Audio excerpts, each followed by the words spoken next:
I lay there, blindfolded and breathless, my body still tingling from James's touch.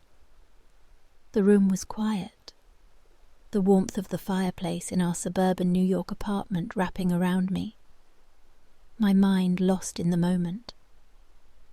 The soft glow of streetlights filtered through the large windows overlooking the quiet street. But then I felt it. The air shifted. A subtle change. Something different. A soft step. A movement nearby. A slow realization crept over me. We weren't alone. Ethan's hands were on me before I could think. Firm, possessive, different. I gasped as he pressed me against the kitchen island, his breath hot against my neck. His grip tightened at my waist, fingers tracing slow, deliberate circles down my spine. My body responded before my mind caught up, arching into him, craving more. This wasn't like James, not lately. For years. Our touch had become routine, predictable. But tonight, something was different. There was urgency in the way he kissed me, his mouth claiming mine, his body crowding me like he couldn't get close enough. I barely managed a breath. "This how you plan to start our anniversary, James?" I asked. His lips curled into a smirk. "It's just the beginning, Emma." Heat coiled low in my stomach. The dim candlelight. The soft jazz playing from the living room speakers. The unopened bottle of Napa Valley wine. Everything I had thought was romance now felt like something else. A setup. I swallowed as James reached behind me, pulling something from a drawer near the sink. The soft whisper of silk against his fingers sent a shiver down my spine, a blindfold. My pulse hammered. "Trust me," he murmured, brushing my jaw with his knuckles. I hesitated, and his grip tightened just enough. "Do you trust me, Emma?" I exhaled, heat flooding my skin, then nodded. His smirk deepened. The silk slid over my eyes, and the world went dark. James's fingers laced through mine, guiding me forward. I followed without hesitation, my breaths shallow, my skin humming with anticipation. Every step felt heavier, the hardwood floor cool beneath my bare feet as he led me toward the bedroom. The bed dipped as I reached it, and James's hands found my waist again, steadying me. "Are you sure?" he asked, his voice low, teasing, but patient. I swallowed, my pulse hammering. "Yes." The rustle of fabric filled the space between us, as he slowly slid my dress from my shoulders, his fingertips gliding over my bare skin. Every movement was deliberate, unhurried, giving me time to stop him if I wanted to. But I didn't. I wanted more. The silk blindfold heightened everything, the way James's hands skimmed my hips, the way his breath warmed my collarbone before his lips followed. My fingers curled in the sheets as he guided me onto the bed, my heart racing as I felt the first slip of fabric around my wrist. He paused. "Tell me if you want me to stop, Emma." I exhaled a slow, shuddering breath before shaking my head. The soft press of restraints tightened not too much, just enough to feel his presence, his control, my choice. The bed dipped, and then warmth James's lips, his tongue tracing paths down my body, coaxing shivers from my skin. Every flick, every slow circle sent a new wave of heat surging through me. My breath hitched, my back arched. But he took his time, building me up, keeping me on the edge. He knew exactly what he was doing. The pressure shifted. James's hands tracing up my thighs before settling at my hips. A teasing pause, long enough to make me desperate. Then finally he filled me slow and deep, his rhythm steady, deliberate. A moan slipped from my lips, my body moving with his, the tension coiling tighter with every thrust. He stayed close, whispering to me, drawing me further under, pushing me to the peak he'd been leading me toward all along. When it finally hit, it unraveled me completely. I was still trembling, my body warm and weightless. The aftershocks rolling through me in slow, delicious waves. My wrists flexed slightly against the restraints, but I didn't want to move. I didn't want to break the moment. I was floating, breathless, my heartbeat still unsteady from everything James had just done to me. But then I felt it, the shift in the air. The space beside me was empty. I frowned, my lips parting, expecting his touch again. But it didn't come. Instead, I heard the soft creak of the hardwood floor, the subtle rustling of fabric. He was moving away. My stomach dipped. "James!" My voice was still thick, hazy. He didn't answer right away. A pause, a hesitation. Then the bed dipped slightly as he leaned closer, his fingers brushing my jaw, his lips just a breath away from mine. "I told you I had a surprise for you, Emma." My breath caught.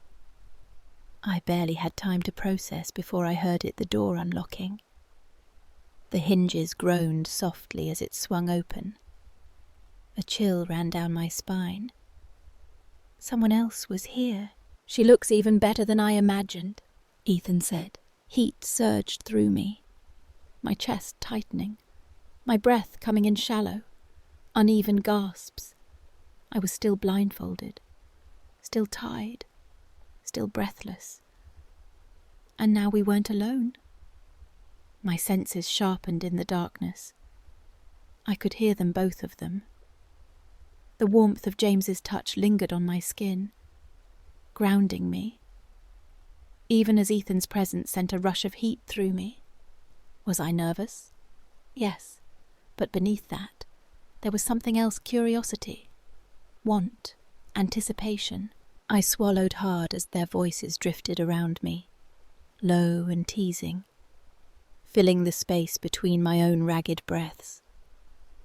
"She's shaking," Ethan murmured, his tone edged with amusement. I felt James move closer, his fingers brushing my thigh, reassuring. "She's just taking it all in." His touch was a tether, an anchor, a reminder that he was here, that this was safe, that this was my choice. "She's beautiful like this," Ethan added, his voice closer now. A shiver rolled through me. Then a touch, not James's. Ethan's fingers glided over my arm, slow, deliberate. I stiffened, my heart slamming against my ribs. James's hand was on me in an instant, his thumb tracing soothing circles against my hip. "If this is too much, just say so," James murmured. I exhaled slowly and relaxed.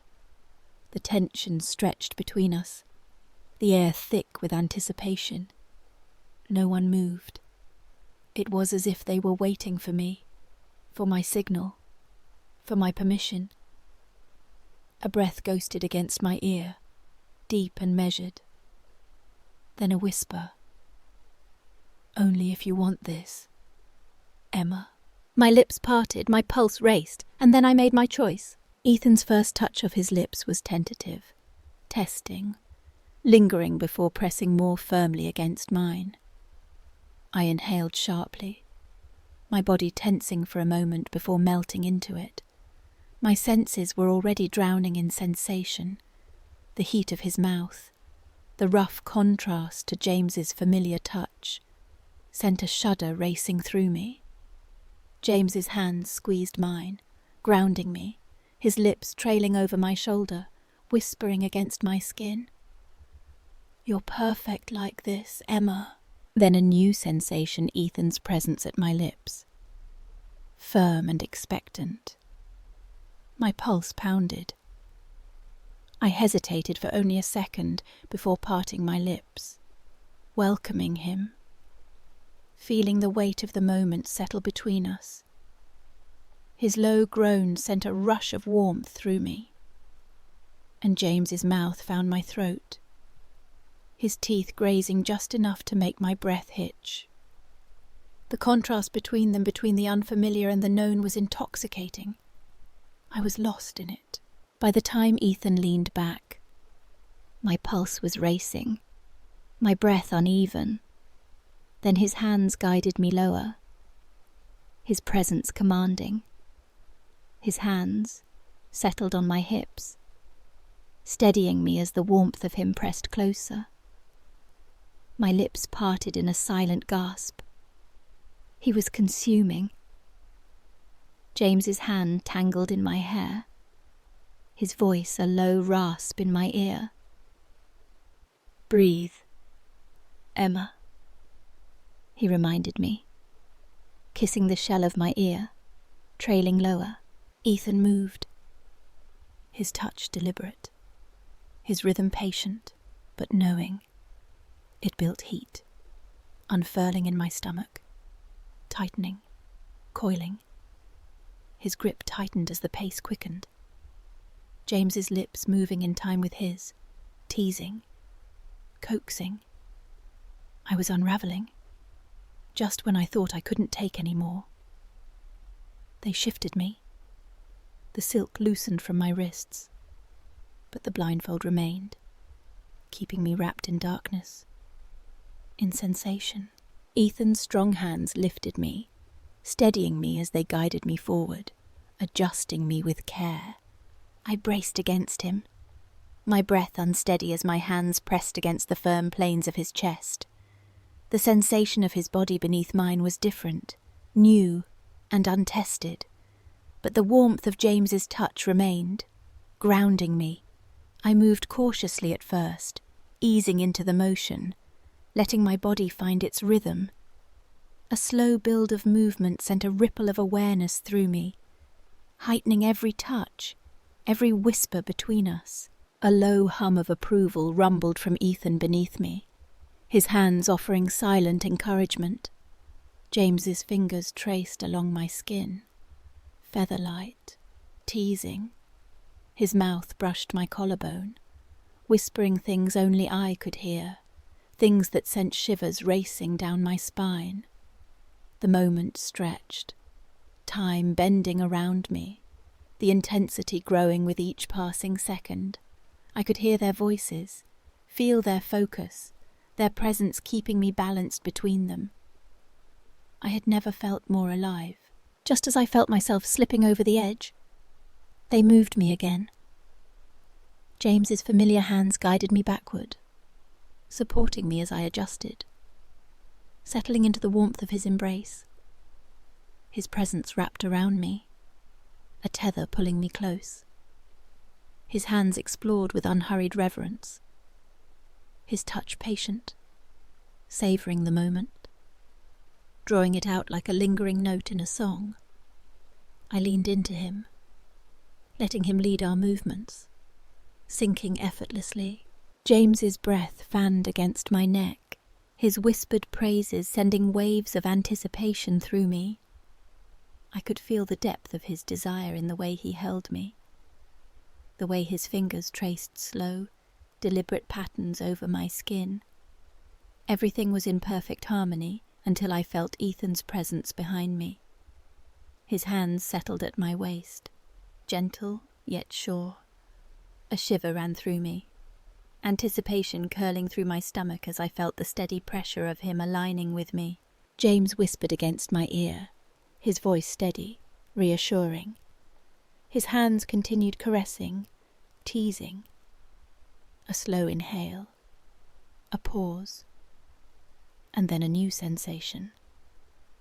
My breath hitched as the feeling took hold, the intensity washing over me in waves.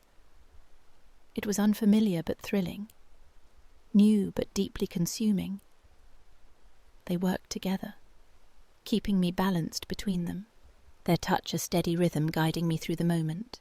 I clung to James's shoulders, my body pressed between them, surrendering to the sensation of being completely surrounded, completely wanted. Their hands never left me, teasing, guiding, pulling me further into the warmth of the moment, keeping me tethered to the pleasure that built with every breath, everything blurred, time distorting into a single, overwhelming sensation. The moment stretched, rising, holding me at the very peak until I could no longer hold on. Then it all unravelled, cascading through me in waves, a rush of sensation, a flood of warmth, a feeling so all-encompassing I could barely breathe through it. I clung to them, lost in the aftermath, in the heat of their bodies against mine, in the soft, whispered praises against my skin. For a long moment, none of us moved, just breathing, just warmth, just satisfaction.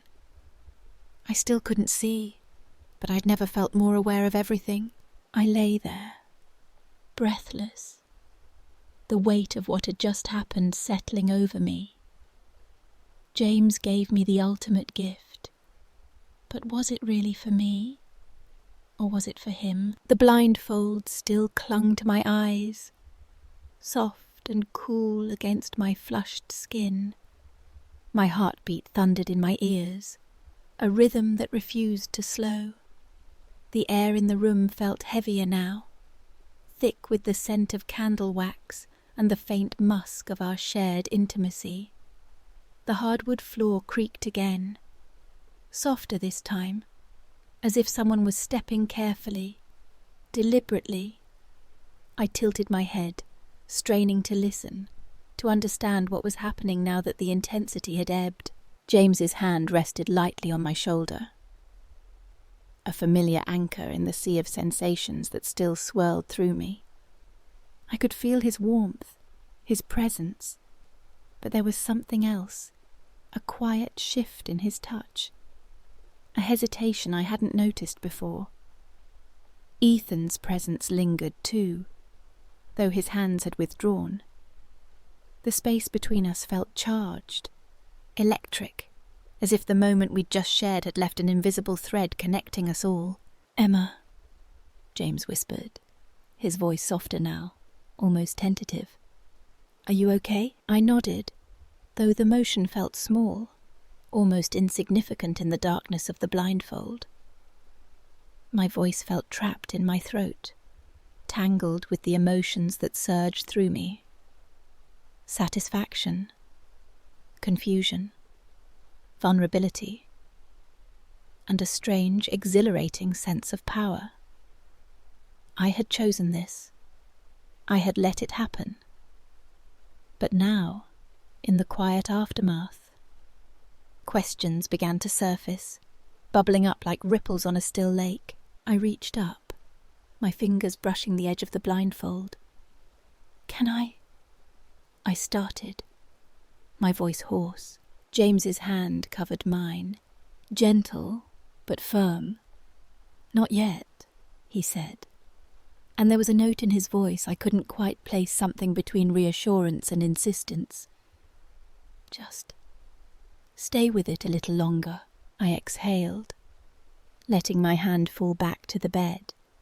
The restraints were gone, but the blindfold kept me tethered to the moment, to the unknown.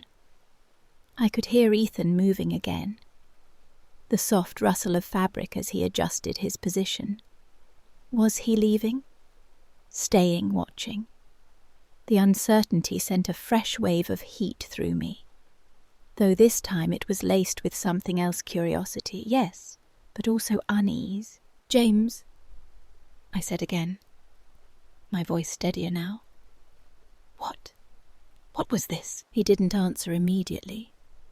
The silence stretched, heavy and deliberate, as if he were weighing his words. When he finally spoke, his voice was low, intimate.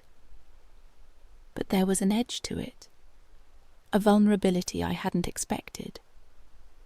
It was for you, Emma. For us. I wanted to give you something. Unforgettable. Unforgettable. The word hung in the air, heavy with meaning. I swallowed, my mind racing to process it all. The night had been a whirlwind, a cascade of sensations that had pushed me beyond anything I'd ever experienced. But now, lying here, I couldn't shake the question that gnawed at me, whose desire had driven this mine James's, or was it something shared, something we'd both been chasing without fully understanding? I heard Ethan's voice then, softer than before, almost respectful. You were incredible, Emma, he said, and there was a sincerity in his tone that caught me off guard. Thank you for letting me be a part of this. His words sent a flush of warmth through me, but also a pang of something I couldn't name. Gratitude. Embarrassment. I didn't know. I only knew that his presence, his voice, felt both foreign and strangely familiar now, as if the intimacy we'd shared had forged a connection I hadn't anticipated. James's hand moved to my cheek, his thumb brushing gently against my skin. You don't have to say anything, he murmured. Just feel it. Be here with me. I nodded again, but my mind was far from still. The blindfold kept the world at bay, but it couldn't quiet the thoughts that swirled within me. Had this been a gift, as James claimed, or was it his fantasy, his desire, dressed up as something for me? The line between us felt blurred, as if the boundaries of our marriage had shifted in ways I wasn't sure I understood. The room grew quieter, the only sound the faint crackle of the fireplace and the distant hum of traffic outside our apartment. I could feel the weight of their gazes on me. Even through the blindfold, James's familiar, steady presence and Ethan's newer, more enigmatic one. I wondered what they saw when they looked at me now. Was I still Emma? The woman they knew? Or had I become something else in this moment, a version of myself I hadn't met before? Finally, I reached for the blindfold again. And this time, James didn't stop me. My fingers fumbled with the silk, pulling it away from my eyes. The room came into focus slowly, the dim light of the candles casting soft shadows across the bedroom. James sat beside me, his dark eyes searching mine, a mix of concern and something deeper pride, maybe, or satisfaction. Ethan stood near the foot of the bed, his expression unreadable but calm, his posture relaxed but attentive. I blinked, adjusting to the light, to the reality of seeing them both here, in our bedroom, in our home. The familiarity of the space, the plush rug, the framed photos on the nightstand. The faint glow of the city beyond the window felt almost jarring after the intensity of what we'd just shared. It was as if the ordinary world had collided with the extraordinary, leaving me caught between the two. Are you okay? James asked again, his voice softer now, almost vulnerable. I looked at him, then at Ethan, then back at James. My throat tightened, but I managed a small smile. I think so, I said, though the words felt inadequate. How could I sum up everything I was feeling? Exhilaration, uncertainty, a strange sense of liberation. Ethan took a step forward, his hands in his pockets. a gesture that made him seem less imposing, more human. "I should go," he said, his voice quiet but firm. It was incredible, but I don't want to overstay." I nodded, unsure of what to say. Part of me wanted him to stay, to talk, to help me make sense of this. But another part of me needed space, needed to be alone with James, to untangle the emotions that were knotting inside me. James stood, walking Ethan to the door. Their voices were low, too quiet for me to hear. But there was an ease between them, a camaraderie that made my chest tighten. Had this been planned for longer than I realized? Had they talked about it, discussed me, before tonight? The thought sent a fresh wave of questions through me, but I pushed them aside for now. When James returned, he sat beside me again, his hand finding mine. The bed felt too big now, too empty without Ethan's presence, and yet too small for the weight of what we'd just done. I looked at James, searching his face for answers, for reassurance, for something to anchor me. "Talk to me," I said finally, my voice barely above a whisper. He exhaled, his shoulders relaxing slightly. "I've been thinking about this for a while," he admitted. "Not just tonight, but us. Our marriage. I love you, Emma, more than anything. But I've seen how things have been, how we've settled into routines, how we've lost that spark we used to have. I wanted to give you something new, something that would remind you how alive you are, how much I want you." His words hit me like a wave, both comforting and unsettling. I understood what he was saying. Our marriage had grown comfortable, predictable, the kind of routine that comes with years of familiarity. But this was a leap, a risk, a step into territory we'd never explored before. And yet, as I sat there, my body still humming from the experience, I couldn't deny that it had awakened something in me. "Did you want this too?" I asked, my voice trembling slightly. "Or was it just for me?" James's eyes softened, and he reached for my hand, squeezing it gently. "It was for both of us," he said. "I wanted to see you like that, free, unguarded, completely yourself. But I'd be lying if I said it didn't excite me too. Watching you, being part of it. It was more than I expected." His honesty disarmed me, and for a moment, I didn't know how to respond. I had felt desired, wanted, in a way I hadn't in years. But the presence of Ethan, the way James had orchestrated this, left me grappling with questions I wasn't ready to answer. Was this a one-time thing? A fleeting adventure to spice up our marriage? Or was it the start of something new, something we couldn't undo? I leaned against James, letting his warmth ground me. The fireplace crackled softly, the city outside humming with its usual rhythm. Our apartment, our home, felt both familiar and foreign now, as if the events of the night had left an imprint on the space itself. "Let's just sit here for a while," I said, my voice quiet. "I need time." James nodded, pulling me closer, his arm wrapping around me. We sat in silence, the weight of the night settling between us. I could still feel the ghost of Ethan's touch, the memory of his voice, but it was James's presence that anchored me now. Whatever this had been, a gift, a risk, a revelation, it was ours to navigate together. The hours passed, the candles burning low, their flickering light casting long shadows across the room.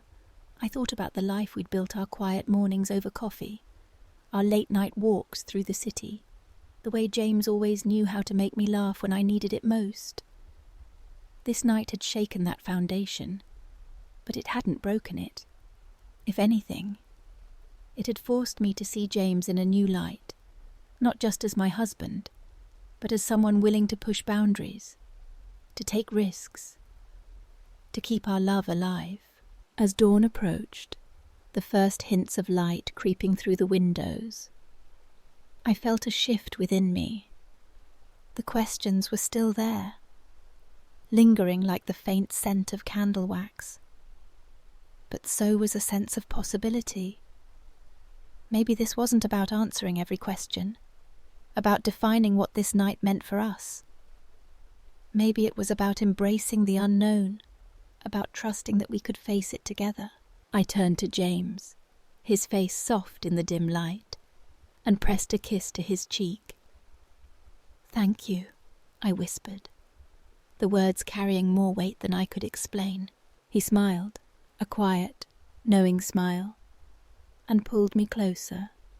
"Happy anniversary, Emma," he said. The city outside began to wake, the hum of traffic growing louder, the world moving on. But in our apartment, in that moment, it was just us, James and Emma, navigating the aftermath of a night that had changed everything, and yet, somehow, nothing at all.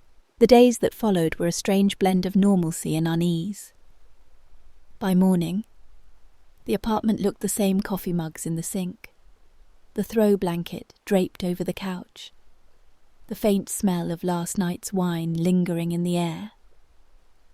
But something had shifted, a subtle undercurrent that coloured every interaction.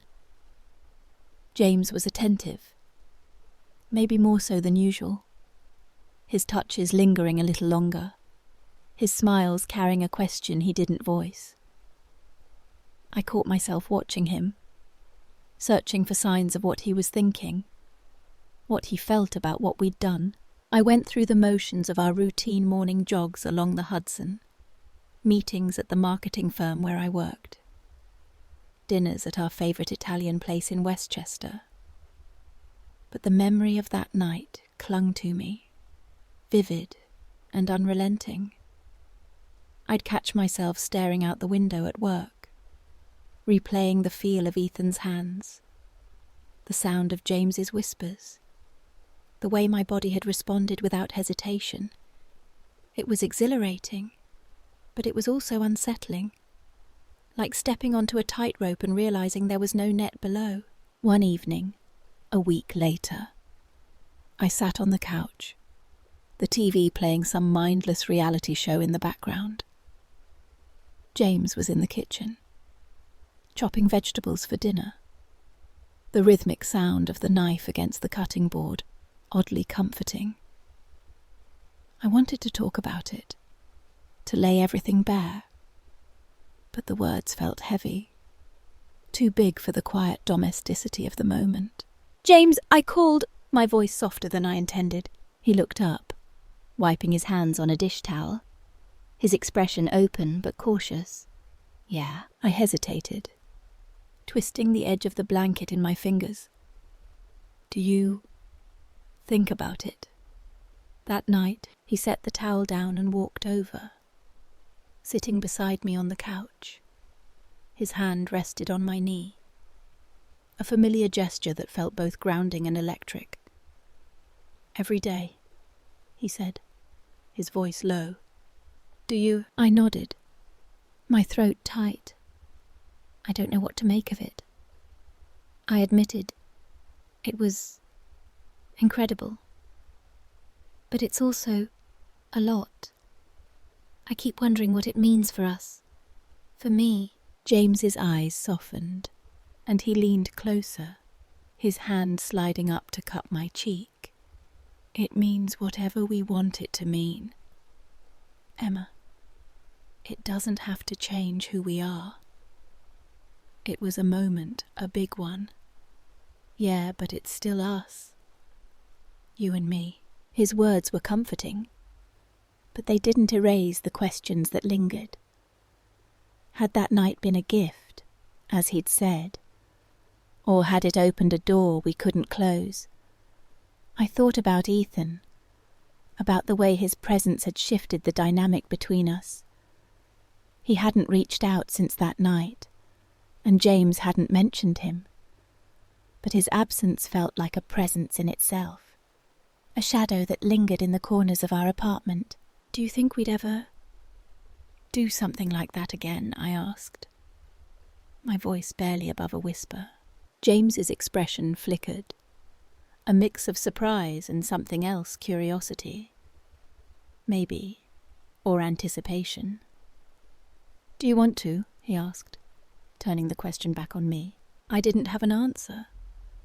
Part of me was drawn to the idea, to the thrill of stepping outside our boundaries again.